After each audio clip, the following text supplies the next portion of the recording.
And thanks for joining us here on WNY News Now as we're continuing the coverage of this Saturday's protest here in Jamestown, calling out New York on pause. Joining us is Assemblyman Goodell from Chautauqua County. Assemblyman, thank you for talking to us today. First, why are you out here today? Well, I think it's very, very important that we send a strong and unequivocal message that Chautauqua County can reopen in a responsible manner, consistent with safety protocols, and we need to open now. Chautauqua County has very, very few infections. Our hospitals have no patients with COVID. We haven't had a confirmed case ever in the city limits, and we haven't had a new case south of Cassadaga in the entire southern half of our county in over 2 weeks, yet we're closed. What we are realizing is that beaches are more important to Governor Cuomo than businesses. Beaches are more important than businesses because he is authorizing beaches on Long Island and New York City, the epicenter of this infection, to reopen, but will not allow businesses to reopen in Chautauqua County, which has never had a high infection rate. And it is extraordinary the constitutional freedoms that he is trampling, like shutting down churches. He may not think churches are essential, but our founding fathers did. Or trying to ban gatherings like this one, or treating stores, locally owned stores, requiring them to be closed while he allows Walmart to be open 24/7, selling the same products. It's time to end this ridiculous approach. Chautauqua County residents are smart, they're thoughtful, they're careful. We can reopen all of our businesses consistent with appropriate safety standards and do so in a smart, careful, thoughtful manner, and we need to do it now. This past week, you and other state and congressional leaders met here in Jamestown to kind of have a same message, I think, from what these people are calling on today, that they need to reopen. Do you believe that the voices of yourself and your fellow elected officials and the people here in Chautauqua County will convince state leadership that it's time here? These kind of demonstrations, and we have a couple of hundred people here on a Saturday who have stood up. These kind of demonstrations are important to convey to Governor Cuomo that the public wants to reopen, especially in those low infection areas. If you look at it for just a minute, you realize that what Governor Cuomo is doing right now is all politics and not health. The reason he's opening beaches for Memorial Day in the epicenter of the infection has nothing to do with health and everything to do with politics. So it is extremely important that all of us unite together and say, don't forget about our livelihoods here where there isn't a high level of infection and where we can, with safety protocols, open safely. And I am very pleased, by the way, that Senator Borrello and County Executive P.J. Wendell and myself and Congressman Tom Reed have been a seamless team urging the governor to allow us to reopen. And yesterday, Executive Wendell here in Chautauqua County announced that he's going to be working with officials from Cattaraugus and Allegheny to try to convince that control board of Western New York, who's led by Lieutenant Governor Hochul, that we should be a sub-region. Do you think that that approach is the way to go in regards to reopening? Absolutely. We all know that we have a lot of connections with Cattaraugus and Allegheny County. It makes a great deal of sense to treat us as a sub-region. There is no reason why Jamestown, who's never had a confirmed case ever, should be kept closed just because Buffalo has more cases than they can handle. And again, if you look at our tourism development and many, many historical connections going back, you know that Chautauqua, Cattaraugus, and Allegheny County have long-standing cultural and trade and business connections and should reopen as a unit. All right. right, Assemblyman Andy Goodell. Sir, thank you for talking to us today. We appreciate it. Absolutely. Thanks for covering this important event. Absolutely. So those of you who are watching here on WNY News Now, we're going to bring in another guest to our live broadcast to talk about how restaurants are being affected. So if you can just take a half a step back for me, I'll just adjust the shot. All right, thank you, perfect. And now try not to move now that we have it set. First question, just for our producers back in the studio, can I have you say and spell your name for me? Burke Lindquist, B-U-R-K-E, L-I-N-D-Q-U-I-S-T. And your restaurant? I own La Familia Restaurant inside the Chautauqua Institution. I do all the food service at the Chautauqua Golf Course, and I have a fine dining restaurant down in this area too. So why are you at today's protest? Well, we just want to give our support to Andy Goodell and people like that are doing all they can for us, and let people know that we're ready. We have plans in place to respectfully and responsibly operate our businesses, developing, stuff like we already have single-use menus, we have single-use pens, we have face masks for our employees, we have floor plans all set up to accommodate a lower amount of occupancy. So we have everything we need to open up respectfully and responsibly pertaining to CDC guidelines, and there's no reason to keep us from doing it in the county we live in. Seeing people here today supporting that reopening message, what does that mean to you and your family? Well, it always, I moved all around the country. I moved to Nashville. I moved back to this county because I grew up here and I love the county. I love what the people here stand for and how much of a community it is. And, these people have helped me in my businesses, supported them, and I've supported a lot of them in their businesses, the other business owners that are here. And, it means a lot to us. It means a lot to us to have the support of our county executives, our state representatives, everything up to this region, what our politicians are doing for us. And to have Andy here today was really great, Mr. Goodell, talking about the fact that this county is ready to reopen.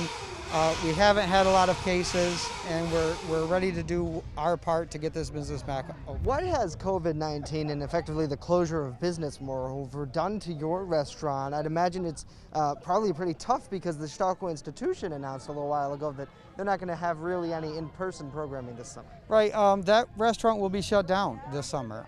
It won't operate as it has. It may never operate again. I'm pretty sure, it may never operate under my ownership as it has before, because this is totally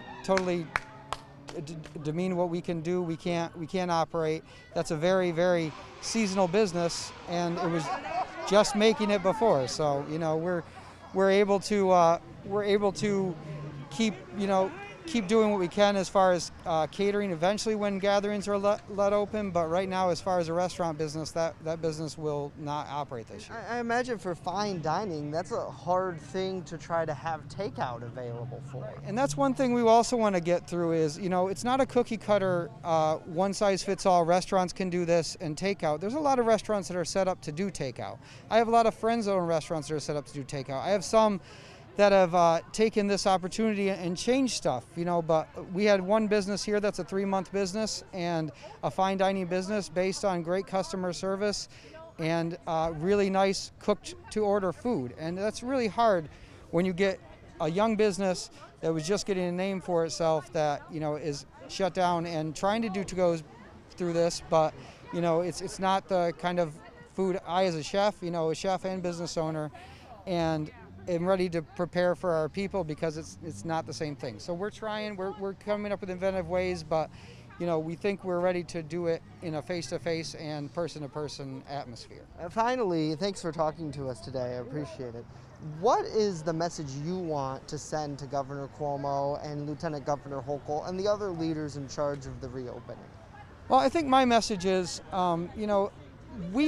when this first started, we were all on board. We were on board with flattening the curve. We can obviously see that that's been done by the low occupancy of our hospitals, the low rates of infection in our counties, and we did our part. And now let us do our part again as business owners and people that have experience in this industry to get open respectfully and responsibly and safely. All right, sir, thank you so much for talking to us. I want to bring on our final guest here on our WNY News Now live coverage of the protest. If you could just stand right in there, and I'll just adjust the shot. So just bear with me for a moment. Perfect. So now that I have the shot set, just try not to move. First question, I know who you are, but for the purposes of our production and our producers, can you just say and spell your name? My name is Penny Eckerd. Can you hear me?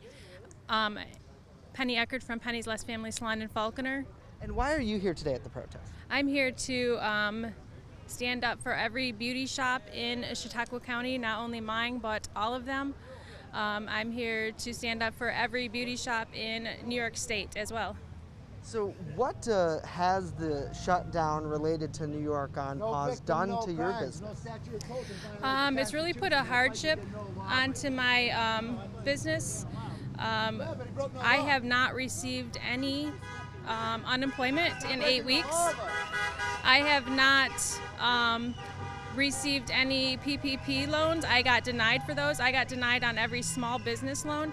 I have absolutely no income to keep my business open at this point in time. This is so wrong. Everything Trump and Cuomo promised to small businesses was for the small businesses, but not the super small businesses like salons. Yeah, and now there was uncertainty as to which phase that salons would open with, but as of yesterday we learned they're now in phase 2 of reopening. But here in Chautauqua County specifically, we're not even to phase 1 yet. Is it encouraging that we have a mark, or is it still frustrating that we're not there? It is still frustrating. I have at least 30 calls a day from my clients wanting their haircut. They are begging me to have their haircut, and I tell them, I absolutely cannot cut your hair. I had, the week after shutdown, I had Department of Licensing, Tom Reed's office, and County Executive's office call me, and they asked me who I was, and they said, are you opened? And I said, no. They said, we had complaints that your salon has been open. I said, absolutely not. I said, first of all, I have cameras running inside that building 24/7, and you are welcome to watch them at any given time that you want. And I said, second of all, I said, maybe they thought I was open because the neighbors were parked in the lot, and the open sign was on, which is now off. After I realized, I didn't think about it. It's always on. But And I know one big concern with salons in the industry specifically is that they want to find a way for them to be able to protect customers and the workers as well. Have you thought about that, and what plan, once you finally get the green light to reopen, would look like? Yes, my salon, I've been working very hard on the personal protective equipment to keep my clients and my staff protected. When you enter my shop, you will have to ring a bell when you first get there. One of the stylists will come out when it's your appointment time. When you, before you can go to the salon chair, you have to sign in your name, your address, your phone number on a book. We were going to ask for all clients to have their temperature taken. That will also be marked and documented on the registration form when they come in. From that point, each client will be asked to put all of their belongings in a personal container with a lid on it, so none of their purses, keys, cell phone, whatever will be set on our stations. Then they will go, from that point, they will be asked to use hand sanitizer that will be at our front desk. From that point, of course, we will require masks to enter the shop for all stylists and all clients. I have purchased special masks that are not around the ears, so it'll work perfect for hair cutting.